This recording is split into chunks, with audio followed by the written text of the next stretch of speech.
गली गली मिलता है और हर व्यक्ति लिमड़ा का दातन करे तो 22-25 लाख लोगों को दातन बेचने से रोजगार मिलता है। पैसा तो बचता ही है कॉलगेट, यहाँ के लोगों को रोजगार मिलता है। माताओं बहनों से निवेदन है कि अमेरिकन कंपनी की क्रीम ना लगाएं, फेयर एंड लवली।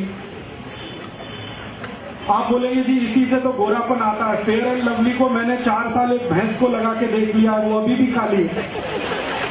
दुनिया में ऐसी कोई क्रीम नहीं है जो काले को गोरा बना दे। काला काला है, गोरा गोरा। काला और गोरा होना डीएनए के साथ फिक्स होता है, क्रीम से फिक्स नहीं होता। तो आप ये फालतू में फेयर एंड लवली मत लगाइए, बड़ी महंगी है। 25 ग्राम 40 रुपए की है, 1600 रुपए किलो। 200 रुपए किलो काजू खाइए, 1600 रुपए किलो की क्यों क्रीम लगाते?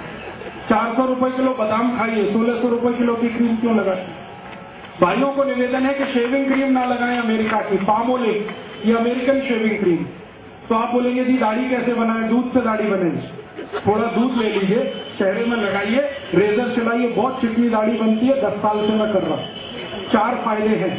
पहला फायदा है कि दूध लगाओ तो चेहरे की चिकनाई बढ़ती है, तो रेजर आसानी से चलता है, तो ब्लेड की लाइफ बढ़ जाती है। एक ब्लेड 8-10 बार दाढ़ी बना देता है। दूसरा फायदा है कि दूध से दाढ़ी बने तो दूध की बिक्री बढ़ती है, मुनाफा खेडूतों को मिलता है। तीसरा फायदा, दूध लगाओ तो क्लींजिंग एजेंट है दूध, चेहरे की गंदगी सारी निकाल देता है, तो चेहरा चमकता है, फोकस में स्मार्ट हो जाते हैं। मुफ्त में स्मार्ट बनने का फॉर्मूला बता रहा हूँ, दूध से दाढ़ी बनाए। और आप सभी से विनती है कि दूध से भी नहाइए, दाढ़ी तो बनाइए, आप सब दूध से नहाइए, क्योंकि भारत में कहा जाता है दूधो नहाओ पूतो फल। कभी किसी ने नहीं कहा लक्स लगाओ पूतो फल या लाइफबॉय से नहाओ पूतो फल। दूध से ही नहाने पर कहा गया। दूध से नहाने का फायदा क्या है? दूध बहुत इस्तेमाल होता है नहाने में। 2-3 चम्मच उसको लगाइए, रगड़ लीजिए और पानी से नहा लीजिए, गंदगी निकल जाती है। दूध जो है ना सबसे अच्छी क्लींजिंग करता है। सारे 5 स्टार ब्यूटी पार्लर में मिल्क क्लींजिंग ही होता है। बस इतना ही है कि वो 500 रुपए में करते हैं, मैं फोकट में बता रहा हूँ आपको। अगर ब्यूटी पार्लर मिल्क क्लींजिंग कर सकते हैं तो आप भी कर सकते हैं ना अपने घर में। मेरा एक ही कहना है, अमेरिकन साबुन नहीं बिके, अमेरिकन क्रीम ना बिके, अमेरिकन टूथपेस्ट ना बिके, और अंत में अमेरिका की दवा मत खाइए कोई। बहुत अमेरिकन कंपनियां यहाँ के दवाएं बेच रही हैं, जैसे विक्स, ये अमेरिकन कंपनी की दवा है विक्स, बेनेड्रिल और अमेरिकन कंपनी की दवाएं हैं। एली लिली एक बड़ी अमेरिकन कंपनी है, जॉनसन एंड जॉनसन एक बड़ी अमेरिकन कंपनी है, प्रॉक्टर एंड गैम्बल, ये सब दवाएं बेचने आए हैं, धंधा करने। इनकी दवाओं पे कभी भरोसा मत करिए, क्योंकि जो दवाएं वो यहाँ बेच रहे हैं वो दवाएं अमेरिका में बंद हैं 20 साल से, और गवर्नमेंट ऑफ अमेरिका ने उनको पॉइजन डिक्लेयर किया। वो दवाएं यहाँ पर धड़ल्ले से बेच रहे हैं। आपको अमेरिका की सबसे खतरनाक जो दवा दी जा रही है आजकल, वो हार्ट पेशेंट को दी जा रही है। आप में से किसी को भी भगवान न करे हार्ट अटैक आए, लेकिन आ गया तो आप जाएंगे डॉक्टर के पास। आपको मालूम है कि एंजियोप्लास्टी ऑपरेशन आपका होता है। एंजियोप्लास्टी ऑपरेशन में एक स्प्रिंग डाली जाती है आपके शरीर में, उसको स्टंट कहते हैं। ये अमेरिका से आता है, और ये स्टंट जो अमेरिका से आता है उसका कॉस्ट ऑफ प्रोडक्शन $3 के आसपास है, और यहाँ लाकर वो 2.5 लाख रुपए में बेचते हैं। ऐसे लूटते हैं। और एक बार हार्ट अटैक में एक स्टंट डालेंगे, दूसरे में दूसरा। डॉक्टर को कमीशन है, इसलिए वो बार बार कहता है एंजियोप्लास्टी कराओ, एंजियोप्लास्टी कराओ। आप मत कराइए। फिर आप बोलेंगे क्या करें? मैं आपको बहुत दावे से कह रहा हूँ ये बात, एक डॉक्टर की हैसियत से, क्योंकि मैं होम्योपैथी डॉक्टर भी हूँ। कभी भी स्टंट का ऑपरेशन आज तक किसी को सफल हुआ नहीं, सक्सेस हुआ नहीं। कारण क्या है? आपकी जिस वाहिका में स्टंट डाला जाता है नली में, वो स्टंट कितना बड़ा है, नली में यहाँ उन्होंने फिक्स कर दिया, तो स्टंट के आगे और पीछे फिर ब्लॉकेज हो जाए और सेकंड हार्ट अटैक फिर आएगा। तो फिर वो कहेंगे दूसरा स्टंट लगवा लो, और इसी चक्कर में आपकी जिंदगी निकल जाएगी, लाखों रुपए लूट के ले जाए। तो आप बोलेंगे जी क्या करें? मेरा आपको विनम्र विनती है कि आपको कभी भी एंजियोप्लास्टी का खतरा हो तो आप ऑपरेशन तो मत कराओ। क्या करें फिर? जिंदगी बचानी है तो आप एक सरल उपाय करो। वो मेरा नहीं है, भारत देश के महान व्यक्ति का उपाय है। वो व्यक्ति का नाम था बागभट्ट। उन्होंने 3500 साल पहले लिखा एक पुस्तक में जिसका नाम है अष्टांग हृदय, और एक पुस्तक है अष्टांग संग्रह। 7000 सूत्र उन्होंने लिखे हैं बीमारियों को ठीक करने के लिए। उसका एक सूत्र है कि कभी भी हृदय घात अगर है, हृदय को घात हो रहा है, तो जान लीजिए कि रक्त में एसिडिटी बढ़ी हुई है। एसिडिटी समझते हैं? अम्लता। एक अम्लता होती है पेट की और एक होती है रक्त की। पेट की अम्लता बढ़े तो आपको आग जलेगी, पेट की एसिडिटी हो, आप कहेंगे आग जल रही है, खट्टी खट्टी डकार आ रही है, मुंह से पानी आ रहा है। फिर और ज्यादा हो तो हाइपर एसिडिटी होगी। यही पेट की अम्लता जब रक्त में चली जाती है तो रक्त अम्लता होती है, और रक्त अम्लता में आए तभी हार्ट अटैक होता है। इसके बिना हार्ट अटैक होता नहीं। ये आयुर्वेद का सबसे बड़ा सच है जिसको कोई डॉक्टर आपको बताता नहीं, क्योंकि इसका इलाज बहुत सरल है। इलाज क्या है? भारती जी कहते हैं कि रक्त में अम्लता अगर बढ़ गई है तो ऐसी चीजों का उपयोग करो जो क्षारीय है। आप जानते हैं 2 तरह के केमिकल्स होते हैं, एक अम्लीय और एक क्षारीय, एल्केलाइन और एसिडिक। अभी अम्लीय और क्षारीय को मिलाएं तो क्या होता है? अम्ल और क्षार को मिलाओ तो न्यूट्रल होता है कि नहीं? तो भारती जी कहते हैं कि रक्त में अम्लता बढ़ी हुई है तो क्षारीय चीज खाओ तो रक्त की अम्लता न्यूट्रल हो जाएगी, माने हार्ट अटैक की जिंदगी में संभावना खत्म हो जाएगी। ये है कहानी। तो आप पूछोगे कि कौन सी क्षारीय चीज है जो हम खाएं? आपके रसोई घर में सवेरे से शाम तक इतनी चीजें हैं जो क्षारीय ही है। अगर उन्हीं को खाना शुरू करो तो हार्ट अटैक ना आए, और कभी आ जाए तो दोबारा आने का चांस ना। क्या क्षारीय चीज है? सबसे ज्यादा क्षारीय चीज आपके घर में है दूधी। दूधी है ना, सब्जी के रूप में आप खाते हैं। इससे ज्यादा क्षारीय कोई चीज ही नहीं। तो दूधी का रस पियो रोज निकाल, या कच्ची दूधी खाओ। स्वामी रामदेव जी कहते हैं कि नहीं, दूधी का रस पियो। दूधी का 3.25 लाख लोगों को ठीक कर दिया उन्होंने दूधी का रस पिला, और उनमें हजारों डॉक्टर हैं जिनका खुद हार्ट अटैक होने वाला था। वो दूधी का रस पी के आते हैं, क्योंकि मैं हरिद्वार जाता हूँ रामदेव जी के यहाँ, तो हजारों डॉक्टर इस देश के वहां जाते हैं, चुपचाप दूधी का रस पीते, 3-3 महीने 4-4 महीने, आके फिर क्लिनिक पे बैठ जाते। वो बताते नहीं हम कहाँ गए थे, वो कहते हम न्यूयॉर्क गए थे, जर्मनी गए थे ऑपरेशन करने, वो रामदेव जी के वहां गए थे। वो 3 महीने दूधी का रस पी के आए हैं, हार्ट अटैक ठीक हो गया है, आके फिर ऑपरेशन पे लग गए हैं। और वो इतने हरामखोर है कि आपको नहीं बताते कि आप भी दूधी का रस पिए। आपको दूधी का रस पियो। इसको जो रामदेव जी कहते हैं ना, वो भी भागवत जी के ही आधार पर कहते हैं। भागवत जी कहते हैं कि रक्त की अम्लता कम करने की ताकत सबसे ज्यादा दूधी में है, तो दूधी का रस पियो। कितना पियो? रोज 200 मिलीग्राम पी लो। कब पीना? सवेरे पी लो, नाश्ते में नहीं तो भोजन के बाद पी लो, आधे घंटे के बाद पी लो। और दूधे के रस की और ज्यादा क्षारपन बढ़ाना हो तो दूसरी क्षारीय चीज हमारे घर में है, वो है तुलसी। तुलसी बहुत क्षारपन है, तो तुलसी का रस मिला दो। और एक तीसरी चीज है वो क्षारीय है, उसका नाम है पुदीना। पुदीने का रस उसमें मिला दो। और एक क्षारीय चीज है अपने घर में, काला नमक, और एक है सेंधा नमक। ये काला और सेंधा नमक क्षारीय है, लेकिन बाजार से जो आता है ना आयोडीन युक्त, ये अम्लीय है। ये आयोडीन युक्त नमक के चक्कर में मत फंसना। काला नमक खाओ, नहीं तो सेंधा नमक। तो सेंधा नमक ले लो, थोड़ा दूधी का रस ले लो, थोड़ा तुलसी का रस ले लो, पुदीने का रस ले लो, कोथिंबीर का रस भी क्षारीय है। ये सब क्षारीय मिला के रोज पियो। 3 महीने में आपका ब्लॉकेज निकल जाएगा, अम्लता कम हो जाएगी, 2.5-3 लाख रुपए फालतू खर्च होने से बच जाएंगे। और जो बच जाए तो गौशाला को दान कर देना, तो गौशाला का भी फायदा है। डॉक्टर को देने से अच्छा गौशाला को दे। और एक दूसरी जानकारी आपको दे दूं कि रक्त की अम्लता से अपने शरीर में 48 रोग आते हैं। 48। उसमें से पहले नंबर का रोग है जिसका नाम है हार्ट अटैक। दूसरे नंबर का एक रोग है, ये भी रक्त की अम्लता का ही रोग है, उसका नाम है डायबिटीज। तीसरे नंबर का एक रोग है, ये भी रक्त अम्लता का रोग है, जिसको आप कहते हैं पैरालिसिस। चौथे नंबर का एक रोग है, वो भी रक्त अम्लता का रोग है, जिसको कहते हैं ब्रेन हेमरेज। ऐसे 48 रोग हैं जो रक्त अम्लता से होते हैं। माने रक्त की अम्लता अगर ठीक हो तो 48 रोग ठीक हो जाए। और ये अम्लता ठीक करने के लिए दूधी आपके पास है, कोथिंबीर आपके पास है, पुदीना आपके पास है, काला नमक आपके पास है, सेंधा नमक आपके पास है। और बता दूं, आप में से कोई जैन है, ये उनके लिए नहीं है, अजैन लोगों के लिए बता दूं, गाजर बहुत क्षारीय है। गाजर, भरपेट गाजर खाओ, जब तक मिले खाओ, कद्दूकस में घिस के खाओ, रक्त की अम्लता सबसे कम करती। मूली रक्त की अम्लता कम करती है। गाजर है, मूली है, चुकरकंद, बीट जिसको आप कहते हैं, ये बहुत रक्त की अम्लता को कम करता है। जमीन के नीचे जो कुछ भी होता है, शेंगदाना, मूंगफली, ये रक्त की अम्लता को कम करती है। गुड़ रक्त की अम्लता को कम करता है। तो जितनी चीजें रक्त अम्लता को कम करती हैं वो घर में हैं। इनको आप खाते रहोगे तो 48 बीमारियों से बचे रहोगे। फालतू की दवा खाने की जरूरत नहीं।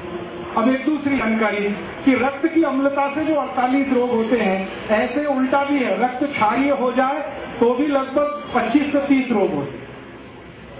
तो आप बोलेंगे अब इसके लिए क्या करें? अगर रक्त क्षारीय हो गया है तो अम्ल की चीजें ज्यादा खाओ, अम्लीय चीजें ज्यादा खाओ। अम्लीय चीजें क्या है आपके पास? संतरे का रस, मौसम्बी का रस, नींबू का रस, अनार का रस, ये सब अम्लीय चीजें हैं। इनको ज्यादा खाने लगो, क्षारपन ठीक हो जाएगा तो क्षारीयता की बीमारियां खत्म हो जाएगी।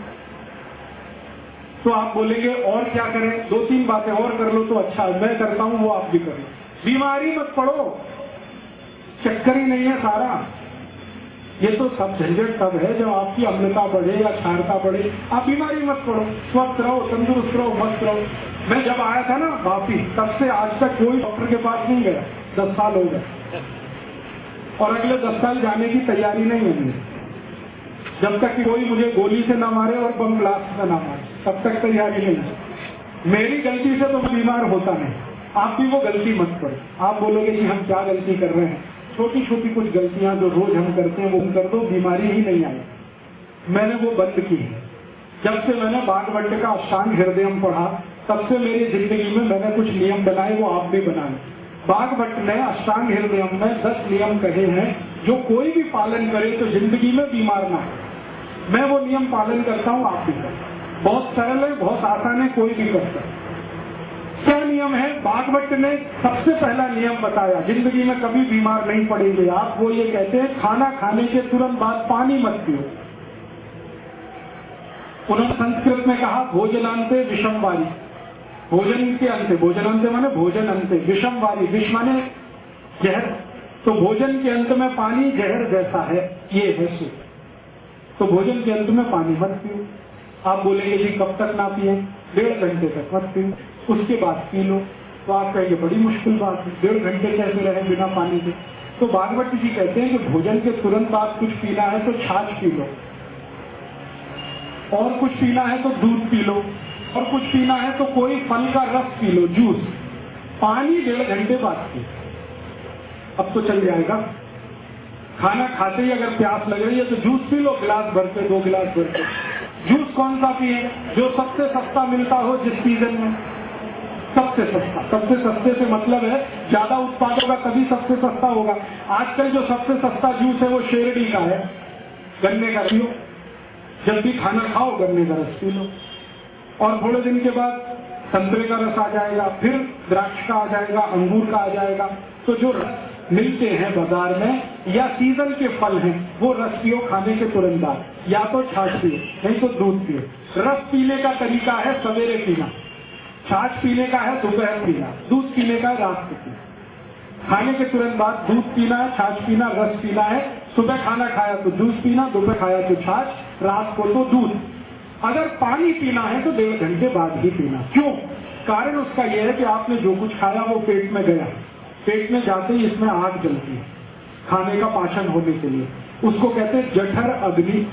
जठर एक स्थान है जहां पर भोजन जाता है, वहां अग्नि जलती है, जठर अग्नि। इस अग्नि को जलने में 1.5 घंटा लगता है। तो जब तक अग्नि जल रही है पानी मत पियो। अगर पी लिया तो अग्नि बुझ जाएगी, अग्नि बुझेगी तो खाना नहीं पचेगा, खाना नहीं पचेगा तो सड़ेगा। सड़ा हुआ खाना सारे रोग पैदा करेगा जिनके नाम मैंने थोड़ी देर पहले लिए। इसलिए भागवत कहते हैं खाने के बाद पानी मत पियो। कर सकते, आसान है। स्वस्थ रहने के लिए तो कुछ भी कर सकते हैं। तो ये आसान नियम है। दूसरा नियम है भागवत जी का, वो ये कहते हैं कि पानी जब भी पियो घूट घूट भर के पियो, थोड़ा थोड़ा सिप सिप करके पानी पियो। गट गट गट गट गट गट पानी मत पियो। एक सिप पिया, दूसरा सिप, तीसरा सिप। क्यों पीना भाई? कारण ये है कि मुंह में बनती है लार, स्लाइवा, ये होती है क्षारीय। पेट में बनता है अम्ल जिसको हाइड्रोक्लोरिक एसिड कहते हैं। तो मुंह की लार और पेट का अम्ल दोनों मिले तो हो जाएगा न्यूट्रल। ये क्षार है, ये अम्ल है। तो पेट हमेशा न्यूट्रल रहे तो बार बार लार अंदर जानी चाहिए। तो पानी अगर घूट घूट पिए तो ज्यादा लार अंदर जाएगी। इसलिए भागवत कहते हैं पानी हमेशा घूट घूट पिए। ये पक्षी है ना, सब ऐसे ही पानी पीते। चिड़िया देखो पानी पीती है, एक ड्रॉप उठाएगी पानी का, फिर ऐसे ऐसे करेगी, फिर पिएगी। बाघवट की पक्की चेली है सारी चिड़िया, बिना किसी कॉलेज में जाए वो सीखती। आप इतने बड़े होशियार लोग हैं, आपको ये नहीं मालूम कुत्ता कैसे पानी पीता? चाट चाट के। बाघवट का चेला है ये कुत्ता। हाँ, सारे जानवर पानी ऐसे ही पीते। गाय को देखो, पहले पानी को मुंह में भरेगी, फिर थोड़ी देर रोकेगी, फिर पिएगी ताकि लार अंदर जाए। तो जानवर कर सकते हैं तो आप भी कर सकते हैं। आप तो पढ़े लिखे होशियार, तो पानी घूट घूट पीना शुरू कर दो। दूसरा नियम। तीसरा नियम है ठंडा पानी कभी मत पियो। ठंडा पानी उन्होंने कैसे लिखा? ये नहीं लिखा ठंडा पानी मत पियो, उन्होंने लिखा है शरीर के तापमान से कम तापमान का पानी मत पियो। पानी ठंडा पानी मत पियो। और ठंडा पानी से मतलब फ्रिज का पानी मत पियो, बर्फ डाला हुआ पानी मत पियो। क्यों नहीं पिए? मैंने इसका देखा एक्सपेरिमेंट करके कई मरीजों पर। जो लोग बहुत ठंडा पानी पीते हैं ना, उनकी लार्ज इंटेस्टाइन संकुचित हो जाती है। लार्ज इंटेस्टाइन और स्मॉल इंटेस्टाइन शरीर में जो है, तो ज्यादा ठंडा पानी पियो तो लार्ज इंटेस्टाइन वैसे ऐसी होती है, ठंडा पानी पीते ही ऐसे होती है। और दिन में 10 बार आपने पिया तो 10 बार ये ऐसे ऐसे होती है। फिर रोज पीते रहे तो ये परमानेंट ऐसे हो जाता है। और जब लार्ज इंटेस्टाइन संकुचित हो गई तो सवेरे आप जब संडास घर में जाएंगे तो पोट साफ होगा ही नहीं, क्योंकि ये संकुचित है। दुनिया में मैंने देखा है जो लोग चिल्ड वाटर पीते, अमेरिकन यूरोपियन लोग चिल्ड वाटर पीते, पानी फ्रिज में रखेंगे, ऊपर से बर्फ डालेंगे, फिर पिए। और ये चिल्ड वाटर पीने वाले लोगों को मैंने देखा सवेरे टॉयलेट रूम में जाएंगे तो 1-1 घंटे बाहर नहीं आते, कभी कभी 2-2 घंटे बैठे रहते। पूछो भैया क्या कर रहे हो 2 घंटे टॉयलेट रूम में? कहते न्यूज़पेपर पढ़ रहे हैं। क्यों पढ़ रहे हो? न्यूज़पेपर के लिए टॉयलेट रूम है? कहते उतरती नहीं संडास, क्या करें, बैठे हैं इंतजार कर रहे हैं। तो कभी समस्या इतनी भयंकर होती है कि वो इंतजार में गाना गाने लगते हैं, मेरे सपनों की रानी कभी आएगी, वो आती नहीं है, करे क्या। और उससे भी बड़ी समस्या हो जाना तो दूसरा गाना गाते हैं, एक बार आजा आजा आजा, आती नहीं, कहे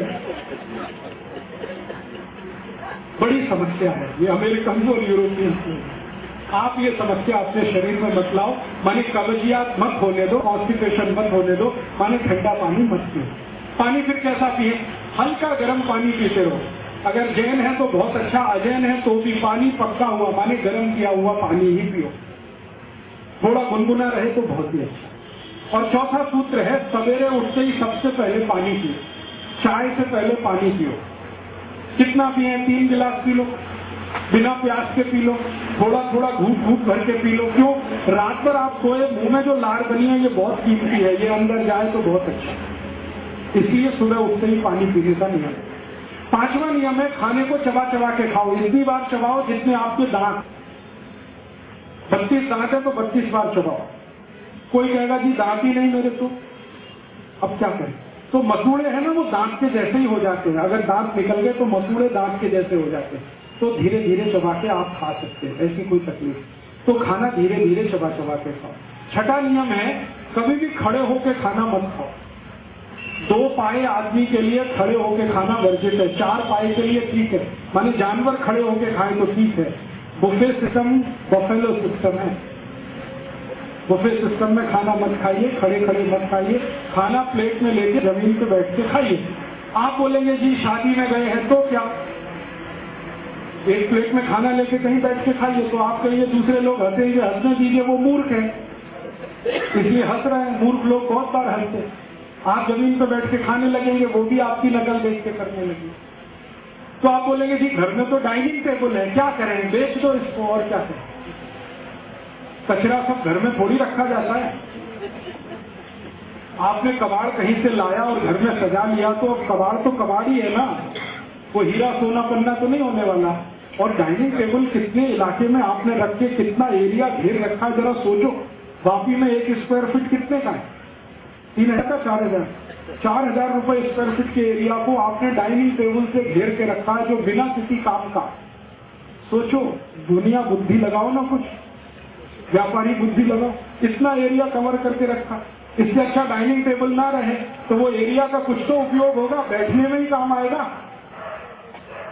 तो आप बोले कि अब तो खरीद लिया डाइनिंग टेबल, अब क्या कर सकते हैं, तो मेरी बात मानो, उसके पाँव काट दो डाइनिंग टेबल से, तो तुरंत नीचा हो जाएगा। उसको पटरे की तरह से इस्तेमाल करो, जमीन पे बैठ के उस पे थाली रख के।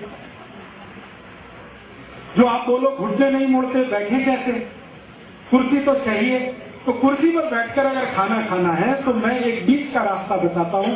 भागवत जी ने वो नहीं कहा, मैं कह रहा हूँ कि आप कुर्सी पर ऐसे बैठो जैसे सुख आसन में बैठते, आलती पालती मार के कुर्सी पर बैठ जाओ, फिर खाना खाओ। खाना खाते समय महत्व की बात है जो जाननी चाहिए वो ये कि हम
एक पैसा नहीं है आपके पास, लेकिन शरीर के रोग नहीं है, आप बहुत सुखी।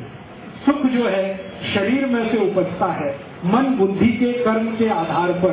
पैसे से सुख नहीं खरीदा जाता और ना कहीं मिलता है, तो आपके अंदर से उठेगा।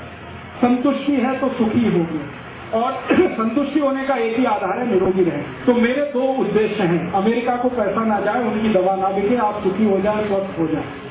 और घर में रसोई है ना, इसमें सैकड़ों दवाएं हैं, उनका उपयोग कर लो ना। मैंने दही बताया, मैंने आपको धनिया पुदीना ये सब क्षारीय हैं, ऐसे ही अम्लीय दवाएं हैं। कुछ दवाएं जो बहुत कॉमन है, जो आप रोज इस्तेमाल करो, बहुत अच्छा। एक हमारे रसोई में दवा है जिसको अजवाइन कहते हैं, अजवाइन, गुजराती में अजमो कहते हैं, अजमो। ये बहुत ही अद्भुत है। किसी को भी एसिडिटी हो, हाइपर एसिडिटी हो, अजवाइन को भून लो तवे पे, थोड़ा काले नमक के साथ फंकी ले लो, 3 दिन में ही एसिडिटी खत्म कर। और यही अजवाइन बहुत अच्छी है। अगर किसी को कॉन्स्टिपेशन हो गया हो, कब्जियत हो, तो गुड़ के साथ अजवाइन खा लो, एक ही दिन में कॉन्स्टिपेशन रिलीज कर। ऐसे ही अजवाइन के जैसा जीरा है, वो भी आपके पेट की एसिडिटी को कम करेगा। आपके घर में नमक बदल दो आप, ब्लड प्रेशर की बीमारी चली जाएगी। कौन सा नमक खाएं, सेंधा नमक खाओ, काला नमक खाओ, ये आयोडीन युक्त नमक बंद कर दो, तो आपके हाई ब्लड प्रेशर की तकलीफ है।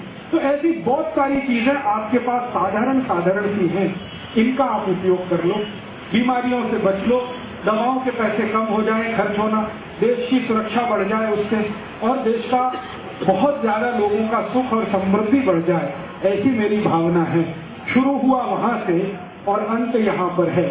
जीवन को थोड़ा सरल, आसान, हिंदुस्तानी, स्वदेशी, भारतीय बना। पहले भी मैं 10 साल पहले आया था, यही बोल के गया था, be Indian buy Indian. Be Indian का माने भारतीय बनो, भारतीय वस्तुओं का उपयोग करो। अब भारतीय वस्तुएं क्या हैं? भारतीय भोजन, भारतीय भजन, भारतीय भेषज माने औषधि, भारतीय भाषा, भारतीय भूषा, ज्यादा से ज्यादा इनका उपयोग करो। विदेशी भूषा माने विदेशी कपड़े, विदेशी भोजन माने pizza, burger, hot dog, cold dog, chowmein मत खाओ, हिंदुस्तानी भोजन ज्यादा करो। विदेशी भजन, जो विदेशी गाने हैं मत गाओ, मत सुनो, स्वदेशी गाने गाओ, स्वदेशी भजन सुनो। जितना बने उतना आप करो तो देश अपने आप करेगा। हमारे यहाँ एक कहावत है, महाजन येन गता से पंथा, माने जिस रास्ते बड़े लोग चल पड़ते हैं ना, समाज के बाकी लोग उसी तरफ चलने लगते हैं। आप सब महाजन लोग हैं, माने श्रेष्ठ लोग हैं। आप इस रास्ते चलेंगे, नीचे वाले अपने आप चलेंगे। मैंने मुंबई में देखा, करोड़पति लोग जब से लिमड़ा का दातन करने लगे, रोडपति लोगों ने भी दातन शुरू कर दिया। और मुंबई में हर साल दातन की बिक्री बढ़ रही है, कॉलगेट की बिक्री घट रही है। लाखों लोग रोजगार पाते हैं मुंबई में, जो दातन बेचते हैं सड़क पर या तो रेलवे प्लेटफॉर्म पर। तो हम कर सकते हैं, हमारे सामने ये है, आदर्श है, देश को खतरे से बचाना है। और आपकी वही भूमिका है जो सैनिकों की होती है। सैनिक सीमा पर खड़े होकर शत्रु से देश की रक्षा कर रहे हैं। आप देश के अंदर रहकर जो शत्रु आ रहा है उससे देश की रक्षा करें। ऐसी भावना के साथ आपका आभार। आपने बड़े ध्यान से सुना, बहुत आभारी हूँ। दूसरों को ये बताएंगे और भी आभारी रहूंगा।